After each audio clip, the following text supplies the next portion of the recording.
Hey, thanks for joining me. If it's your first time checking out one of my videos, firstly I want to say thank you very much. Thanks for taking the time.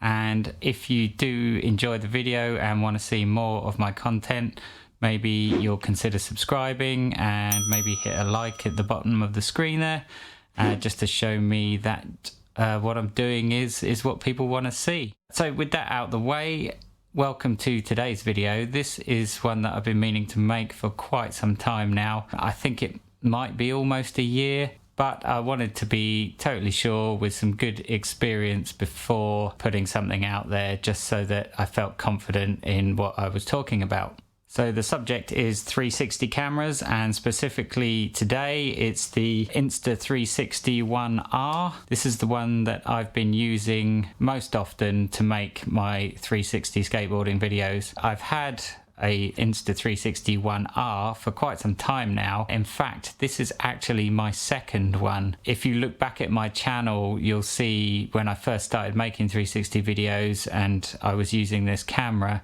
and then there was a gap in time where I'd stopped for a while, and that was because I actually damaged the lens on the camera, and I was experimenting in an alternative one and also in claiming the insurance that I had on the camera to get it replaced. So there was a bit of time between when I first started using it and then when I picked up using it again, which was good because that was good experience and good learning in how to deal with the camera. I won't go into the details of that dark period between because there was a lot of experimentation, and I'll go into that a bit later on after this video, where I did experiment with a different 360 camera and some other filming techniques. So that's one for the future. So subscribe and you'll be notified when that one's available. And what I'm really going to do now is, you know, this video is probably going to be the first in a series of videos because I'm not going to be able to cover everything in just one video today.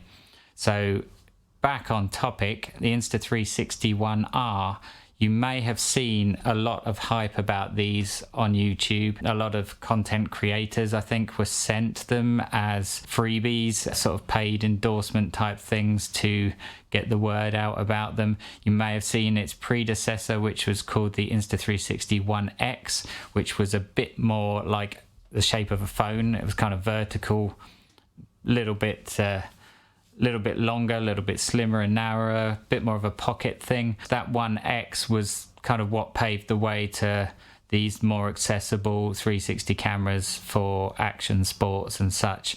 That model could only do 1080p maximum, and this one does 5.3K, or is it 5.7? One of the two. 5K-ish. Now that might sound massive, but what you have to bear in mind is that 5K is the entire 360 space. So usually when you're looking at a 2D screen, you know, you've got 1920 by 1080 for an HD screen, and that's only taking up that much space. Well, you need to think about multiplying that in the 360 sphere, so everything around you. And then when you think like that, 5K isn't really that much, because, you know, if it's taking up 1K in just one plane, think of all the other planes above, below, because it's full 360. Now the way the camera works is it's got two lenses. There's one on the front and one on the back.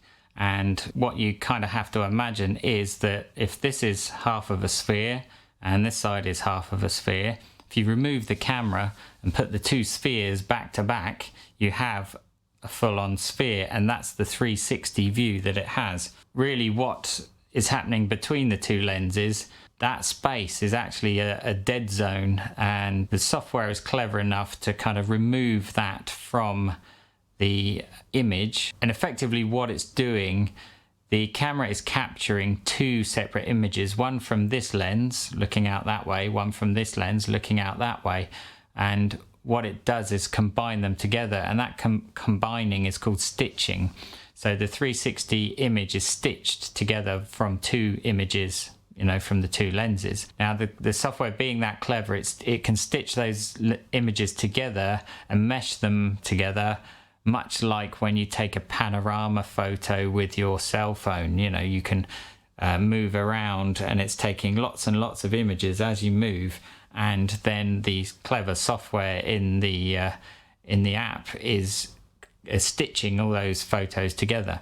And that's what this is doing. This is stitching those two lenses together to create the 360 video. So that 5K being shared around that whole 360 sphere, there's two ways that you can then produce and publish your video.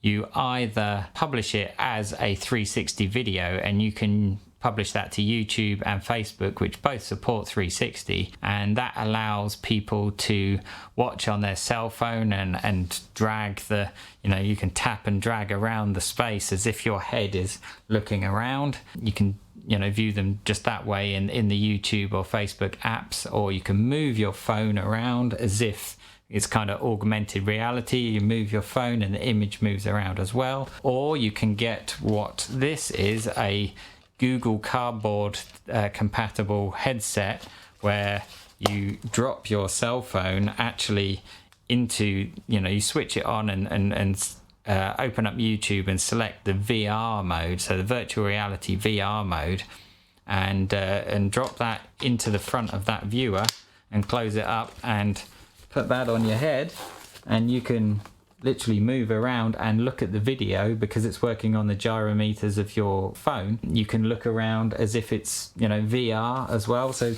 these are very cheap. Or the real thing to have is something like an Oculus headset, where that's a proper VR headset and much higher resolution. I think they're like 4K per eye, and you can view as if you're there in proper VR. So these 360 cameras can produce VR content. That's why the resolutions are so high, because it's got to be shared out in that 360 space, and you need that to create good quality VR content. By VR standards, this 5K might sound a lot to non-VR standards, but by VR standards, this 5K is not very high resolution, and you'll see perhaps in the videos that it doesn't look particularly high resolution or super sharp. It's kind of GoPro quality, but not quite, and that's the reason why. So the 360 camera does not produce great video if all you want to do is look at one thing, because you're wasting all the rest of that space around you. So for 360 content, that's what you want to do. As I was saying before about the dead space between the lenses, that is what allows you to mount the camera on a selfie stick and have it up high and moving around and get the kind of video that appears to be a drone. And that's because the stick is vertically down in that dead zone around those lenses, and so the stick basically appears invisible because of that dead zone. And the software stitching, putting those lenses together, removes that dead zone and therefore removes the stick. And it's actually clever enough that your hand, the stick is like that round, your hand is bigger than that, and therefore your hand protrudes outside of the dead zone, so you can see your hand but you don't see the stick. It's just a clever side effect of the way that the lenses are mounted and that dead zone between. So that's how the 360 works, as it were, and how you get those kind of drone type shots.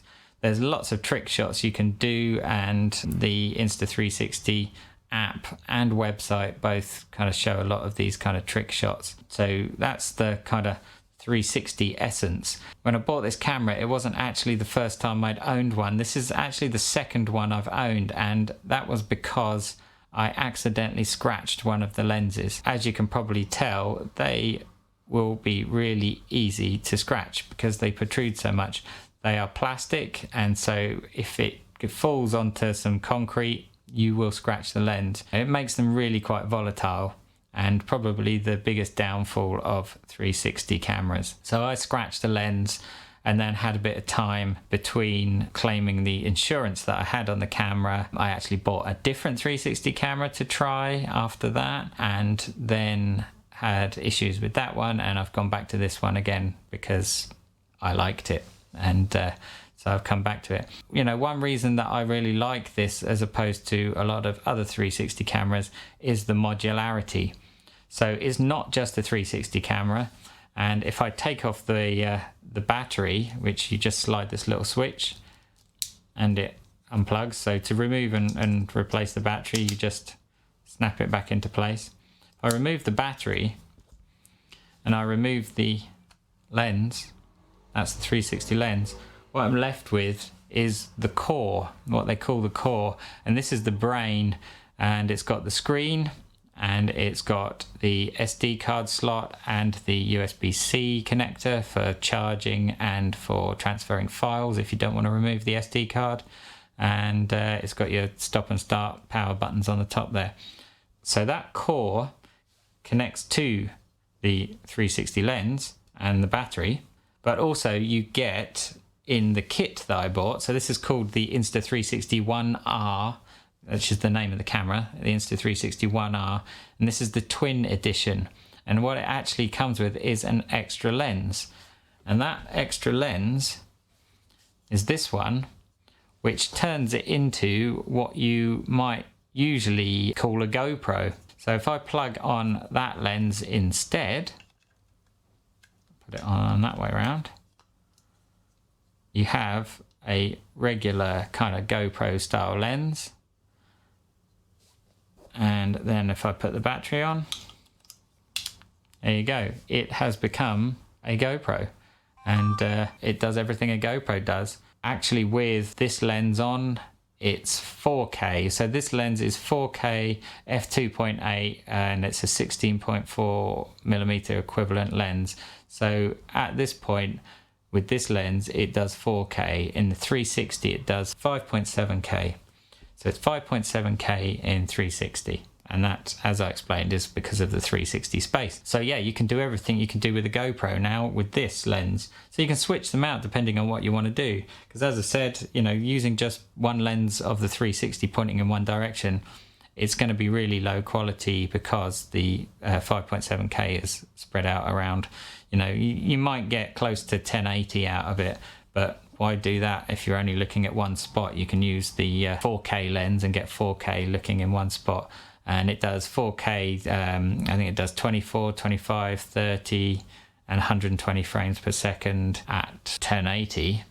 And at 2.7K, I think it does 24, 25, 30, and 60 frames per second. And at 4K, it does 24, 25, and 30 frames per second. So plenty of options. At 1080, 120 frames a second is great for slow motion stuff. Really good for that, really smooth. Now the modularity of it is incredibly exciting because you can do these different things. And also what comes with it is a cage. So this cage, you mount the camera in. So let me just put the battery back on, and then I can drop it into the cage. Like so, and then you basically end up with, you know, what a regular kind of GoPro cage is. You know, you've got the GoPro mount with the 1/8 inch screw adapter in the bottom, and the you know, loosen it off and tilt it around type thing. That basically becomes the same as a GoPro. Now, in addition to this lens, there is yet another lens. This one is the 1-inch wide angle mod with a Leica lens. It's made in conjunction with Leica, and it's got a 1-inch sensor in it, so it's a very big sensor for such a small camera, and does 5.7K. And effectively what that's good at is low light. So it's an f3.2 14.4mm equivalent lens with a 1-inch sensor. So it's much bigger, really good quality lens. So I bought that one too. That's really expensive. That's almost as much as the whole camera again. And it was an expensive purchase, but because of the 1-inch sensor and the wide angle lens, you get a lot more light into the image. So it's great for low light shooting and has just got a much sharper image than a GoPro or the 4K mod. I don't think you need this. This is just going the extra, pushing the boat out a bit further than perhaps is necessary, but it's a great lens. So if I switch that one over, so let's take the battery off. Good thing as well about the core with the screen, you can actually have the screen facing in either direction. That's why they've got these double connectors on them. So you can actually have the screen facing you like a selfie camera, so like that. So the screen is there, and have it like a selfie camera, or you can flip it over and have it in the regular rear screen GoPro style, which is good as well. It's nice to have those options. Now to mount it in the cage, because this lens shroud is so big, you need to unscrew it. So let me just do that. Okay, and then mount it in the cage, close the cage up and screw on that lens shroud. It doesn't come with this rubber cover, which is annoying, so I had to buy that extra, but you know, you really do need to protect your lenses because they're very expensive. But that's the 1-inch version. It looks quite a serious camera now. So that is the general hardware. Now I'm going to change this back again to show you some other accessories. So let me take off this and I will switch back to the 360 lens. That together, like that on there. So you really, as you can see, you know, taking it apart is kind of fiddly, and you really do want to be careful with the lenses. Taking them apart and switching them over, you could very easily scratch a lens. And so the camera does come with this lens cover for the 360 lens, which is very good. It's a soft silicone cover and it literally sits over the top like that, and that is a great bit of protection for those 360 lenses. But when you're switching them out, you're not necessarily going to have that on there, so you do want to be very careful and have this handy at all times to be able to switch out and not damage the lens. So let's put that back into the cage so that I can show you another accessory. And this is the reason why I was a little bit disappointed when I first bought my camera. I'd ordered the camera ready sort of on release date, and they took a very long time to start trickling out into the public, so getting the camera took a long time, and they released the camera without releasing the essential accessories. And one of the most essential accessories for me doing kind of action filming like skateboarding was lens guards.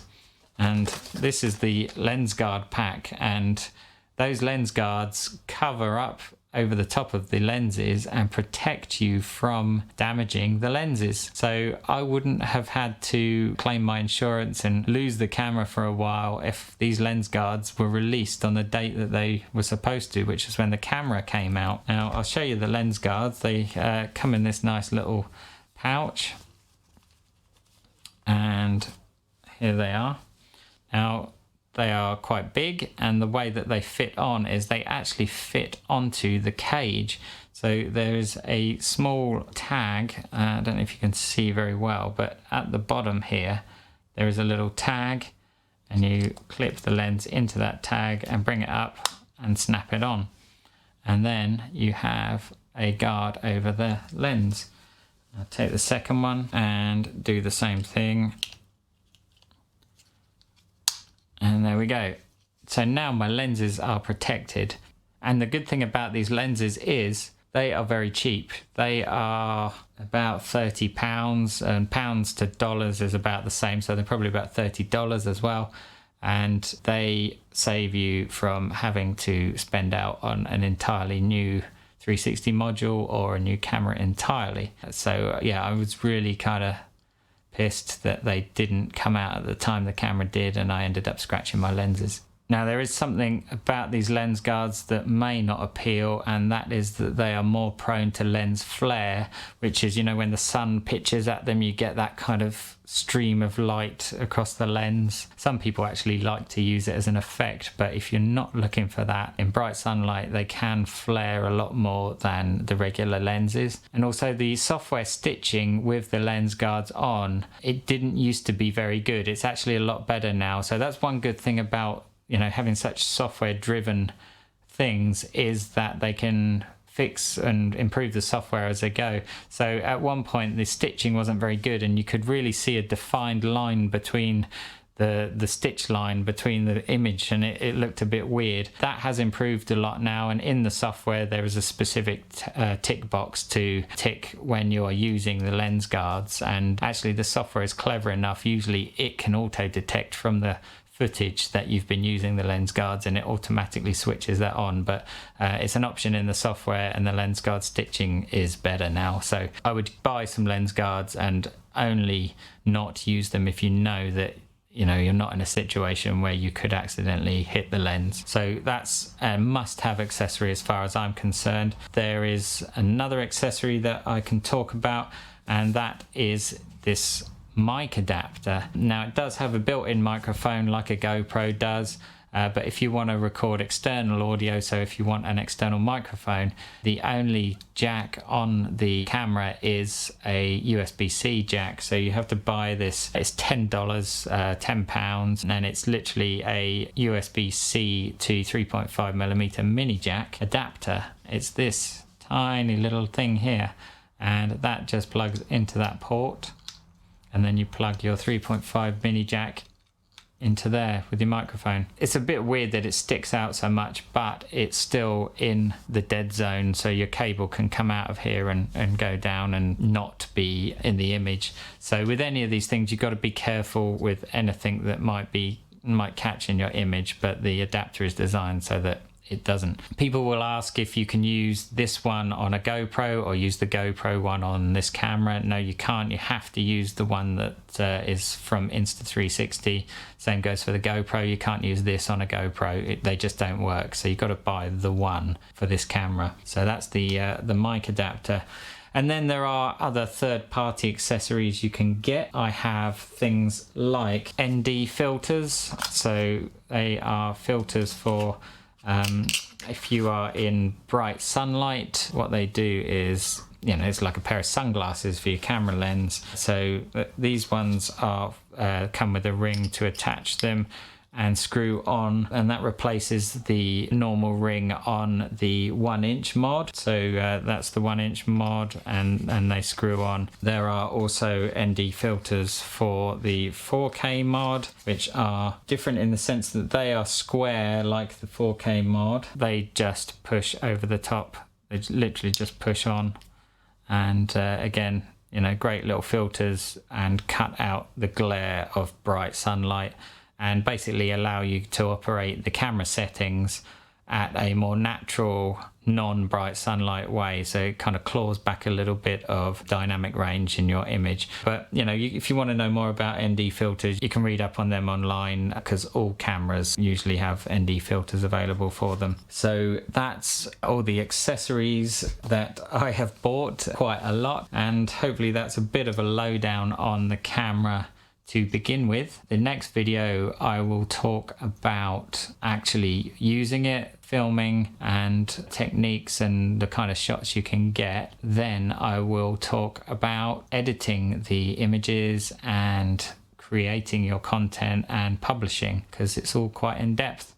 So hopefully that has been kind of useful. Maybe slightly annoying that I haven't come out with all of the details about using it and editing it today, but there's a lot to say, and it just warrants more videos. So yeah, sorry I can't get it all out in one. It will probably be really boring and very long anyway, if it's not boring enough for you already. So please do subscribe, and if you liked what I've done so far, put a like on the video, share it with your friends, and I'll catch you in the next video where we will talk about using the camera. Thanks for watching, and I'll speak to you again soon. Cheers.